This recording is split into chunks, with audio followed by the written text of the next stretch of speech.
Alright, ayan. Good afternoon, good evening, and good morning sa lahat ng viewers natin for today. Ayan, so for today's video guys, no, ayan, sensya po at nagbibinata.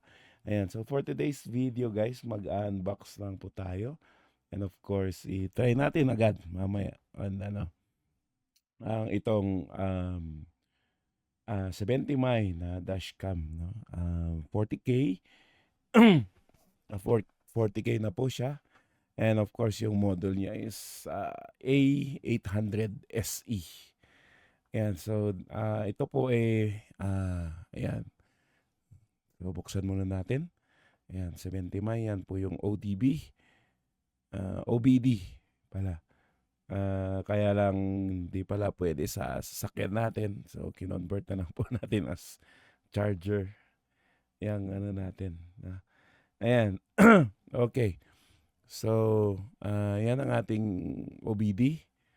Of course, kasunod yan is yung ating unit ng ating 70 Mai na 800 SE. Ayan, so 4K na po siya. Though, ayan nga, 4K sa harap. And yung sa likod niya is 1080p lang. Anyway, ayan, so buksan po natin siya. Ayan, so kung kita niyo naman, meron pa po siyang mga cellophane. Ayan, so itong si ano yun, SE po is updated na version po ng mid-range version na flagship flagship version ni 70 Mai. Ayan, so lithium battery na rin po siya and then super capacitor po for mas magandang recording. Ayan, 380 by 2160 nga po yung ano niya. At 330 FPS. Meron na din po siyang built-in na GPS saka automatic driving assistance para sa ating safety features. So parang may voice command siya dun sa automatic driving assistance. No? And then meron din siyang mga detection. Kung gusto mong iyon, parang magsasalita po yan na ano yan, yung may obstruction, may pedestrian, mga ganun po. No? Ayan, so buksan po natin siya. So video resolution nga, kagaya ng sinabi ko kanina, 3840 by 2160 ang ating para makuha agad yung mga license plate, no? Mga plate number ng ating mga nakakasalubong or what. So ayan, so buksan po natin siya. So pagkabukas po natin, yan po yung tumatambad, no? Manual, yung mga film, no? Mga tint film. Meron din mga kasamang mga ano yan. So tint film, so itatapat natin yan sa mga camera and then yung mga adhesive po niya, no? Meron pa siyang adhesive pero meron na siyang nakalagay din doon sa ano na din, no? Doon sa ano yun? Um, item na mismo doon sa camera, ano? Ayan. So um, high definition na din po siya. So balance exposure in high contrast scenes, no? Pag mga maliwanag. HDR, improved night vision. Mamaya tignan po natin, no? Nag-sample na din po ako. Ayan po yung camera sa likod. Ayan. So, ayan yung camera natin sa likod.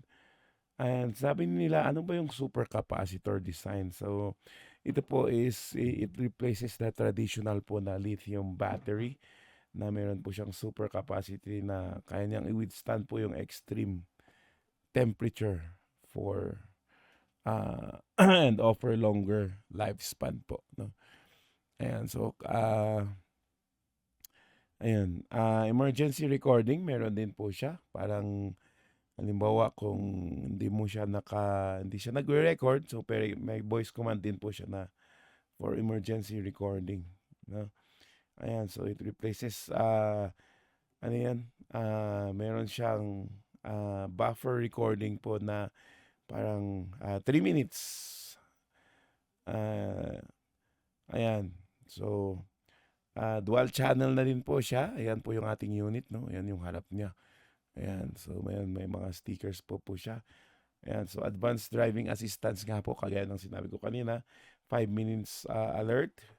Ayan, so merong lane departure, forward collision, or kaya pedestrian or cyclist detection. Ayan, so yan na nga.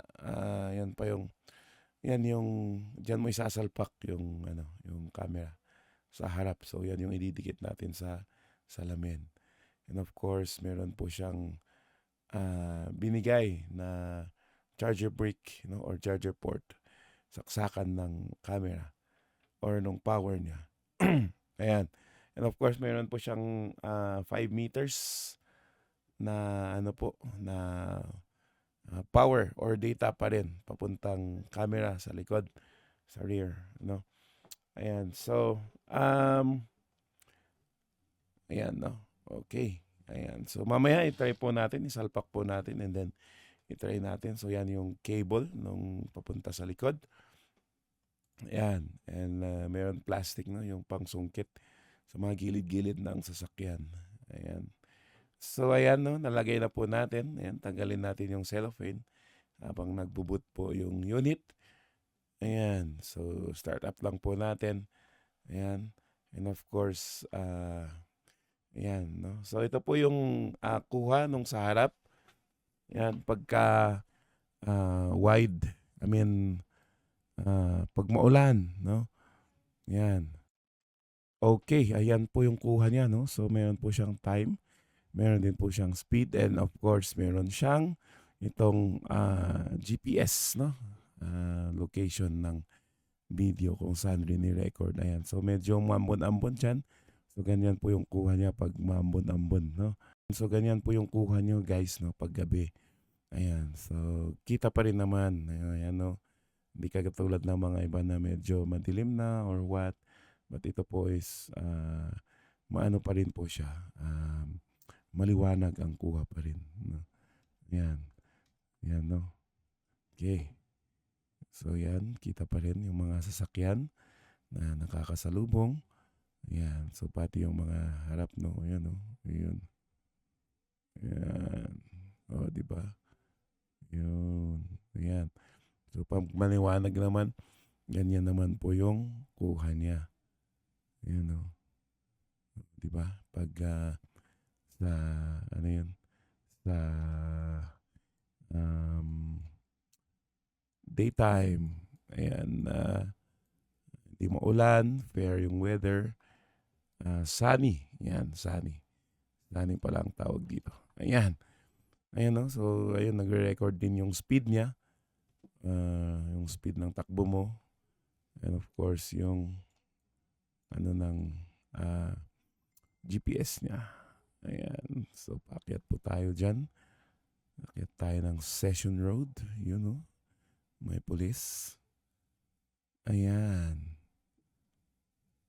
Okay. Yun, So, ganun po kalinaw, guys, Kung titignan mo yung mga plate numbers ng mga sasakyan. Ayan, Ayun, sa likod. Ayan, ganyan po yung kuha ng camera natin sa likod.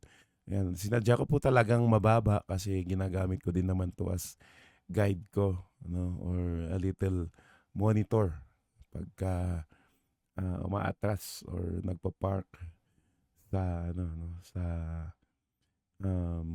yun. Ayun, pag nagpa-park and merong kang tinatansya sa likod. Ayan, so ganyan po siya.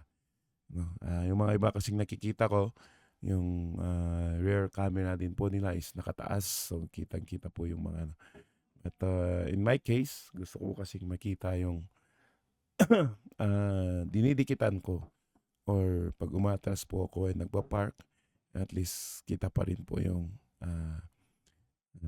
likod. Ayan, so kagaya po ito, Ayan, so at least kita ko yung baba or yung buntot ko talaga. Ayan, so ito naman pagka sunny day. Ayan.